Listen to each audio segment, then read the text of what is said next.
This morning, I looked into the mirror. I had made it to this special day. And now, I get to look at all of you. You look so beautiful. You should know. We have made it. We have made it to another Rosh Hashanah. What a year it has been. Each of us knows what it has taken to get us here. We are aware of the victories and the defeats, the pain and the joy. We have made it. Now we have work to do. There is a whole life in front of us. Our tradition has evolved to help us enter into the unknown and thrive. Just how are we supposed to thrive in this new year? The founders of our synagogue had an answer to this question. In 1872, they opened up our glorious sanctuary and placed the answer right above our ark's doors. Da lifnei mi'ata omed. Know before whom you stand. 5 Hebrew words directly in our line of vision. Know before whom you stand. A unique and intriguing charge for us to contemplate. One, I believe, that can help us go forward and maximize our time here on earth. Let me ask you to take a moment and think, before whom do you stand? This is not a rhetorical question. I am really asking you, who comes to mind when I say, before whom do you stand? Now, if you're willing, I'm going to ask you to please turn to one person next to you and give them your answer in a word or two. Before whom do you stand? Go ahead. I'm going to do this too. Just take a moment. Turn to someone.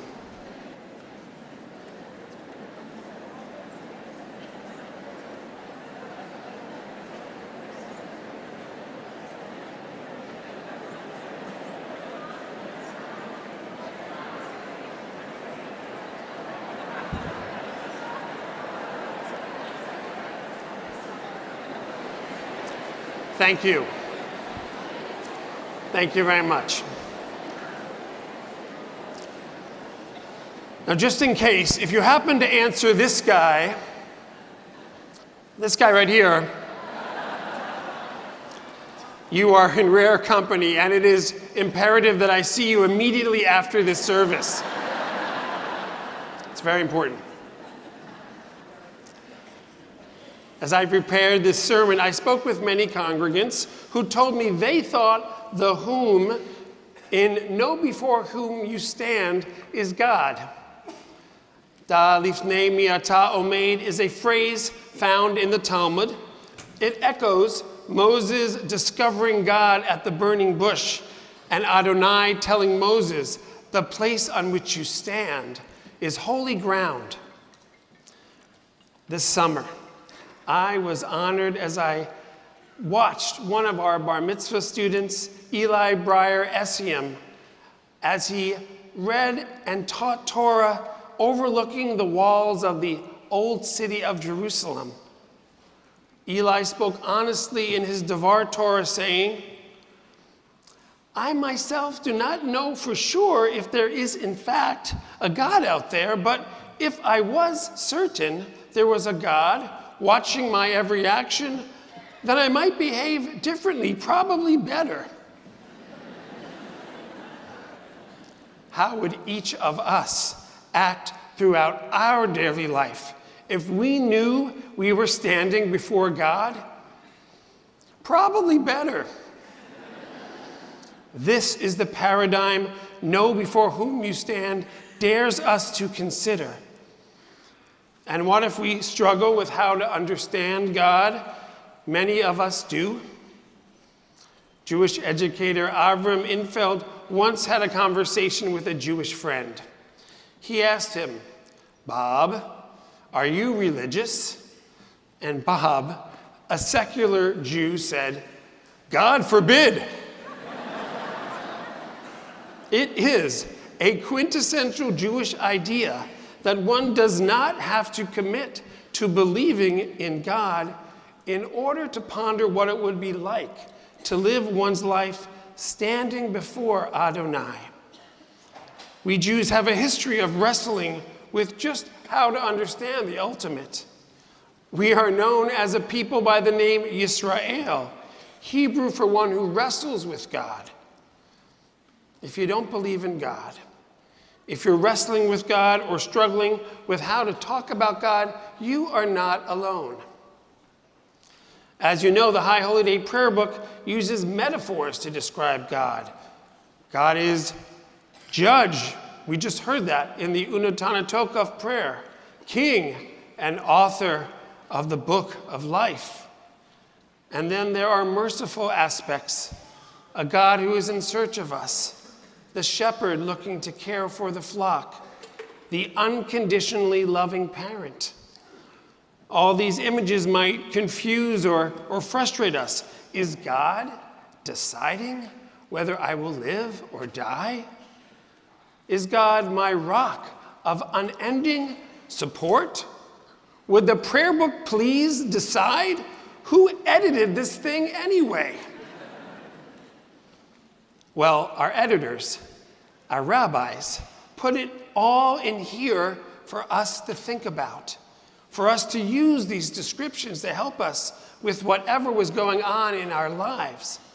Each of us has a vote in how we are to understand God. In reflecting upon this concept of being before God, it struck me how public our lives have become. Friends, family, and strangers alike can know so much about us. We share information about ourselves like never before on social media and other personal and professional platforms. We search online for a pair of shoes for 5 minutes, and then for the next week, we're inundated by shoe ads by everyone and their brother. We are in a world where we are connected to people and technology that are following us. Why not entertain that God is following us as well? We don't need to witness a burning bush to become open to standing before God. Doing so can help us make wiser choices, navigate a tough transition, find needed courage, and even comfort us as we try to fall asleep at night. This is available to every one of us. Here we are this morning, gathered with more than 2,000 people. Da lifnei mi'ata omed also demands we respect the person to our left and our right, our neighbors in this holy congregation and in our larger world. We are keenly aware we are living at a time when too many people have forgotten how to be civil. Parts of our society are fraying and polarized. Many of us are quick to judge. We name call and are contemptuous. Mass shootings and hate crimes are on the rise, and anti-Semitic incidents are occurring at historic levels. So commonplace are these events that I've had to push myself to remain sensitized to what is going on in our world. Kurt Tucholsky, a Jewish author who lived in early 20th century Germany, wrote, "A country should not only be judged by what it does, but by what it tolerates." Our rabbis of old described people in their day behaving terribly. They wrote of Jews being consumed by senseless, baseless hatred. Our sages offered an antidote, a response to living in such a time, in the words of Pirkei Avot. Uvmakom she'ein anashim hishtadel lihiyot ish. In a place where people do not act like human beings, strive to be a human being. Irene Sendler was in her late 20s, just at the start of her career as a nurse and social worker when World War II broke out in her hometown of Warsaw. She was Catholic, and she knew many Jews living inside the ghetto. Faced with the horrors before her, she began to rescue Jewish children. She wound up negotiating safe passage for hundreds of them. When she was arrested, she withstood torture and did not reveal information about a single child. Ms. Sendler and the more than 25,000 documented heroes like her who risked their lives to save a Jewish person during World War II set the bar for how to behave in the most extreme of circumstances. In a place where people do not act like human beings, strive to be a human being.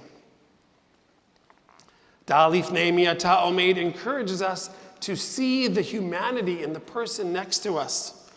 Recently, the comedian Sarah Silverman was subjected to a cruel attack on social media from a man. Instead of returning fire or ignoring him, Ms. Silverman reviewed his account. She learned he was suffering tremendous pain due to a back injury and struck up a dialogue with him. A mutual respect was forged. He told her he was sorry. Through their conversation, she discovered he had no health insurance, and Ms. Silverman helped him raise funds for his medical procedures. So much money was donated that he gave the excess to his community. He told his local newspaper, "Sarah showed me the way. Don't get me wrong, I still have a long way to go, but it's a start." When we refrain from instantly striking back, from being defensive, when we halt our cynicism and instead attempt to know the person before whom we stand, our world can open up in significant and beautiful ways. Often the most difficult people to know and treat with the utmost of care are those who stand closest to us. Our partner, our children, siblings, parents, and friends. It is so easy, at least for me, to become irritated and impatient with them. We justify our reactions by saying, we've been treating each other like this forever. It's just our way. Know before whom you stand challenges us to be better. We are charged to take a step back from those closest to us and gain a clearer view. We can listen more carefully. We can find space in our hearts to be kinder to those we say are precious to us, if they truly are the most important people in our lives. Well, let us treat them that way. Let us show them. Let us show ourselves. We know before whom we stand. The American psychologist Carl Rogers wrote, "The curious paradox is that when I accept myself just as I am, then I can change." Sometimes we have to acknowledge that the person we see in the mirror is the hardest to know. One of the most poignant stories in the Torah takes place the night before our forefather Jacob is to reunite with his estranged twin brother Esau. Jacob has been living for more than 20 years in another land. He had run away after Esau threatened to kill him, after Jacob deceived his brother and their father Isaac. Jacob is compelled to see his brother again, but he has yet to address his lifelong history of being a first-class jerk who always put himself ahead of everyone else. During the night before he sees his brother, instead of sleeping, Jacob wrestles a mysterious being. When dawn breaks, Jacob's hip is wrenched, and he has acquired an additional name given to him by his adversary. He is now Yisrael. The 19th century Hasidic Rabbi Yehuda Alter explains that Jacob wrestled with his own conscience that night, torn between the trickster he had always been and the mensch he wants to become. Rabbi Alter imagines Jacob saying to himself, "Until now, I have responded to difficult situations by lying and running, and I hate myself for this, but I am afraid of facing up to the situation." Rabbi Alter explains that by the end of his struggle, Jacob is depleted, but he is anew. He is done avoiding and manipulating. As Yisrael, he contends honestly with people and with God. He is at peace with himself and possesses an integrity he never had before. Jacob, Yisrael, apologizes to his brother. Esau, for the first time in his life, experiences Jacob's genuine remorse, and the brothers reconcile. The charge to know before whom you stand above our ark tasks each of us to do what Jacob did. We are called to stand in our own skin, to try to know ourselves, to make peace with ourselves. This can be the most demanding work of our lives. Here at Central, we clergy are always ready to listen and help you. And as Rabbi Buchtel reminded us last night, this community is one that is striving to support and nurture each other. As we enter this new year, it is time for each of us to stand before ourselves, to take an honest look, then to take action, so we can do our best within our given time. Rabbi Larry Kushner tells the story of being on the bima in his congregation with a gaggle of preschool students from his synagogue. He asked them, "What is right behind the door of this ark?" One girl answered, "A Jewish holy thing?" Another boy, "Is it a brand new car?" Then a little girl said, "I know, a really big mirror." Sometimes the guidance we've been looking for has been right in front of our eyes the entire time. My prayer this new year is for each of us to know before whom we stand, so that if one day we did open our ark and there was revealed a great giant mirror, what all of us would see in its magnificent reflection is a synagogue humbled, inspired, and supported by God. A congregation meeting the challenge to see the humanity in their brothers and their sisters. A community of individuals, each with the courage to look honestly within themselves. It would be the world's greatest selfie. And my friends, we can make it so. Shana Tova.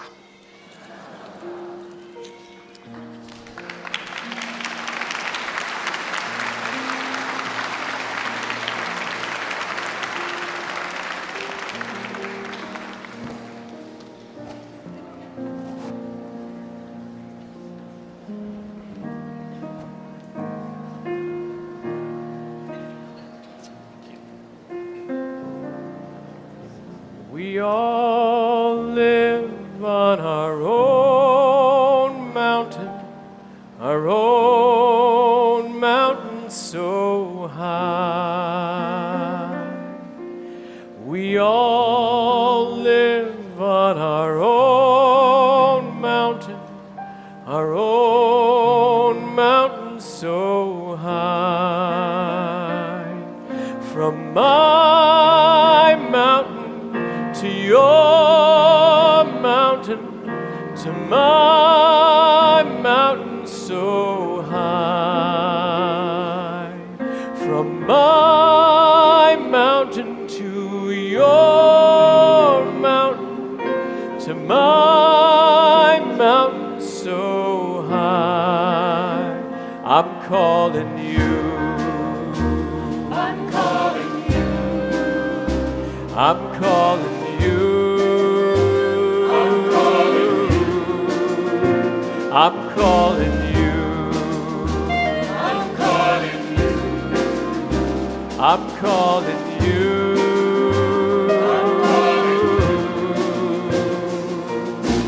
We all live on our own mountain so high. We all live on our own mountain so high. From my mountain to your mountain, to my mountain so high. From my mountain to your mountain, to my mountain so high. I'm calling you. I'm calling you. I'm calling you. I'm calling you. I'm calling you. I'm calling you. I'm calling you. I'm calling you. I'm calling you.